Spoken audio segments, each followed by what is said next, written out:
BBMP news 9ಗೆ ಸ್ವಾಗತ. ಮೊದಲಿಗೆ ಮುಖ್ಯಾಂಶಗಳು. ಇದು ಕಾಂಗ್ರೆಸ್ ಮತ್ತು ಸಿದ್ದರಾಮಯ್ಯನವರ ಷಡ್ಯಂತ್ರ.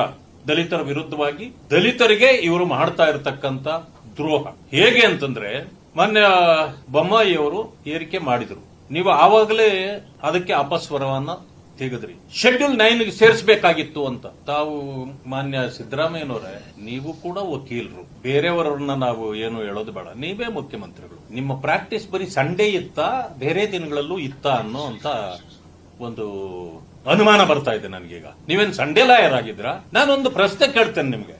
ಶೆಡ್ಯೂಲ್ 9 ಅನ್ನೋದನ್ನ ಇಲ್ಲಿ ನಾನೊಂದು ಸುಪ್ರೀಂ ಕೋರ್ಟ್ ನ ಒಂದು ಇದನ್ನ ಆದೇಶವನ್ನು ಓದ್ತೇನೆ. The 9th schedule article 31B is subject to judicial review.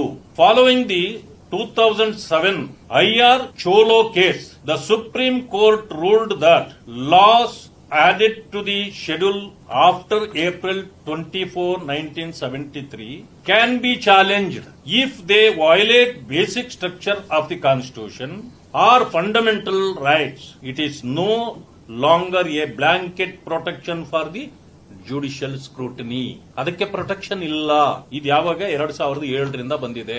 ಅದಾದ್ಮೇಲೆ the 9th schedule continues to be used by states to protect policies such as elevated reservation quotas, but these remain subject to potential judicial invalidation if they violate fundamental principles. Fundamental principle ನ violate ಮಾಡಂಗಿಲ್ಲ ಇದರಲ್ಲಿ, ಇದರ ಪ್ರಕಾರ.